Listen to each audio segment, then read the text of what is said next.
Assalamualaikum warahmatullahi wabarakatuh. Apa kabar semuanya?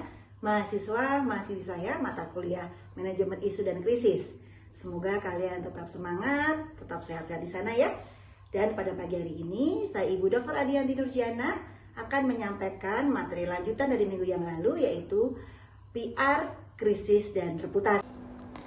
Baik, apa yang dimaksud reputasi begitu ya? Ini beberapa referensi menyebutkan reputasi adalah citra atau gambaran penilaian ya dari pihak lain, bisa itu positif ataupun negatif. Nah, di sini PR atau tugas PR itu yang paling berat adalah bagaimana membangun reputasi positif menjadi pada saat atau selama krisis dan pasca krisis. Ini adalah tugas terberat seorang public relation. Nah, pada saat krisis ya, reputasi organisasi ini benar-benar teruji atau diuji gitu ya. Karena tidak banyak organisasi atau perusahaan yang pasca krisis tetap memiliki reputasi positif. Nah, reputasi positif selama dan pasca krisis ini sangat dipengaruhi oleh kinerja public relation dalam mengelola krisis tersebut. Kemudian terdapat 3 faktor ya teman-teman ya untuk membentuk sebuah reputasi organisasi ya di saat krisis. Yang pertama adalah krisis responsibility, kemudian yang kedua adalah krisis history, dan yang ketiga adalah prior relational reputation. Nah, kita akan bersama-sama melihat begitu ya teman-teman, bahwa pada saat krisis ini memang menjadi tugas besar, tugas berat seorang public relation. Nah, di sini ya krisis responsibility ini ya berhubungan dengan bagaimana persepsi penilaian publik ya terkait organisasi kita apakah mampu tidak menangani krisis ini dengan bertanggung jawab. Nah, di sini krisis responsibility ini sangat berdampak kepada reputasi. Kalau perusahaan atau organisasi ini kita bisa menyelesaikan ataupun melakukan gitu ya aktivitas-aktivitas penanganan krisis dengan bertanggung jawab gitu ya, ini nanti persepsi atau penilaian publik ini akan positif ya. Dalam krisis responsibility ini akan terdapat atribusi ya, bagaimana publik itu akan melihat apa sih sebetulnya penyebab krisisnya, kemudian siapa aktor yang bertanggung jawab begitu ya. Dan yang berikutnya adalah apa yang sudah dilakukan oleh perusahaan atau organisasi dalam rangka begitu ya mengatasi atau menghadapi krisis tersebut. Sehingga begitu ya krisis responsibility ini nantinya akan berdampak pada reputasi organisasi kita. Dalam krisis responsibility ini publik akan memiliki penilaian apakah organisasi atau perusahaan ini mampu menangani krisis ini dengan penuh tanggung jawab. Berikutnya adalah krisis histori. Nah, krisis histori ini begitu ya, ini adalah merupakan persepsi atau penilaian publik tentang bagaimana sejarah perusahaan atau organisasi dalam menangani krisis dan jenis krisisnya di masa yang lalu. Jika di masa lalu perusahaan atau organisasi ini sudah baik dalam penanganannya, maka akan tercipta kepercayaan positif dari publik.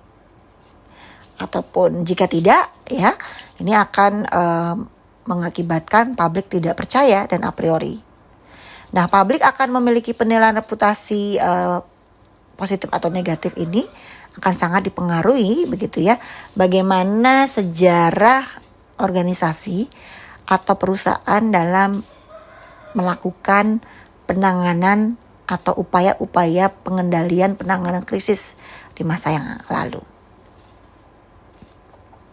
Dan yang berikutnya adalah prior relational reputation.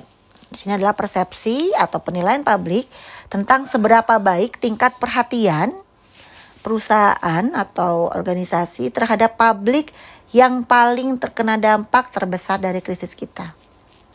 Bagaimana perusahaan memiliki fokus utama pemberian solusi begitu ya, dan yang paling penting tetap menciptakan relasi positif terhadap key stakeholder ataupun terhadap public first ya, yang menjadi publik yang terkena dampak terbesar dari krisis kita. Sehingga ketika memiliki relasi positif begitu ya, meskipun kita itu ada krisis begitu ya, publik merasa bahwa kita sudah melakukan banyak hal. Publik merasa kita sudah bertanggung jawab ya, dan mereka tidak akan menyalahkan kita. Mereka tidak akan tidak puas ya dengan upaya-upaya yang sudah kita lakukan, dan pada akhirnya meskipun kita terkena krisis ya, reputasi organisasi tetap positif. Nah, pada saat krisis ya, PR itu memang harus fokus pada publik yang terkena dampak terbesar. Kemudian kita juga harus memberikan akses informasi kepada seluruh stakeholder yang terlibat ya, tidak hanya media tapi juga keluarga korban ya misalnya ya, dan juga pemerintah. Kemudian proaktif ya, melihat bagaimana lingkungan begitu ya, dan melakukan monitoring media. Ini penting. Nah, pada saat krisis ya kita dilarang begitu ya, mengurangi kita tidak bisa mengakses ataupun kita sulit diakses, sehingga banyak pihak malah justru tidak pasti gitu ya, informasinya simpang siur. Ini tidak boleh kita lakukan. Kemudian manajemen krisis inefektif, artinya kita justru tidak melakukan tindakan-tindakan yang efektif, kita tidak proaktif ya. Dan yang paling penting ini juga tidak boleh dilakukan, hanya fokus pada reputasi. Nah, ingat teman-teman, reputasi itu menjadi sebuah dampak dari hal yang sudah kita lakukan begitu ya.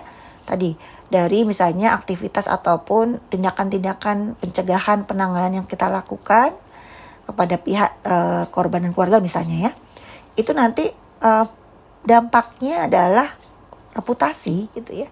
Sehingga kita tidak usah perlu memfokuskan pada reputasi dulu, tapi kita fokus pada penanganannya terlebih dahulu. Nah, reputasi itu menjadi sebuah dampak.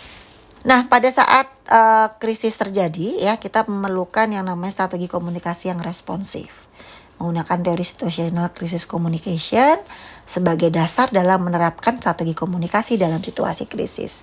Di mana yang paling penting di sini adalah perusahaan atau organisasi dapat memenuhi harapan-harapan publiknya, terutama publik yang terkena dampak terbesar dari krisis kita. Nah, di sini ya perusahaan ataupun organisasi harus fokus pada kepentingan komunitas sosial atau publik yang terkena dampak saat krisis terjadi. Dan di sini begitu ya, jika perusahaan dipersepsi memiliki program yang fokus pada kepentingan publik, maka ya reputasinya akan positif. Dalam teori situasional crisis communication ini begitu ya, ini menekankan pentingnya menempatkan publik sebagai prioritas utama. Ini yang harus Anda pahami. Ya, ketika perusahaan atau organisasi memiliki fokus penanganan krisis terhadap publik yang terkena dampak terbesar, ini otomatis akan berdampak terhadap reputasi. Reputasi yang dihasilkan adalah reputasi yang positif, ya. Sehingga kita fokusnya ke sana. Nah, untuk dapat mengukur dan mengevaluasi ini ya, seberapa besar ancaman terhadap reputasi saat krisis, ini bisa kita lakukan dengan cara kita melakukan identifikasi ya, bagaimana posisi kita saat krisis responsibility. Mungkin kita bisa membuat sebuah survei atau menggunakan Google Form misalnya ya, bagaimana para stakeholder kita, terutama para korban ataupun keluarga korban kalau kita bicara terkait dengan kecelakaan maskapai penerbangan misalnya ya. Bagaimana mereka mempersepsikan kita, apakah kita sudah menjadi perusahaan yang bertanggung jawab. Ini bisa dilihat dari crisis responsibility. Kemudian kita juga bisa mencari tahu begitu ya, mengukur bagaimana posisi krisis histori kita. Bagaimana publik misalnya ya, para keluarga korban ini melihat posisi kita pada saat penanganan krisis di masa yang lalu. Jadi bagaimana mereka mempersepsikan krisis histori kita. Dan yang berikutnya adalah mengukur bagaimana posisi prior relational reputation. Artinya bagaimana publik ya melihat mempersepsikan apakah kita sudah memiliki relasi yang baik begitu ya dengan para publik yang terkena dampak terbesar dari krisis kita. Nah, sehingga kalau itu antara 3 hal ini tadi ya, bagaimana krisis responsibility, krisis history maupun prior relational reputation ini sudah baik begitu ya, ini akan berdampak pada reputasi organisasi kita menjadi positif seperti itu. Nah, pada saat hasil tadi ya, hasil evaluasi yang kita sampaikan kepada publik kita begitu ya, ini akan sangat berguna atau bermanfaat untuk meningkatkan meningkatkan kinerja TMK ya. Kinerja TMK ini atau tim manajemen krisis ini sangat mempengaruhi bagaimana reputasi perusahaan di saat dan pasca krisis. Demikian apa saya sampaikan, teman-teman. Silakan nanti langsung masuk ke My Class masing-masing ya. Kita bisa berdiskusi ada di dalam forum My Class. Terima kasih atas perhatiannya. Saya tutup. Billahi taufiq wal hidayah. Wassalamualaikum warahmatullahi wabarakatuh.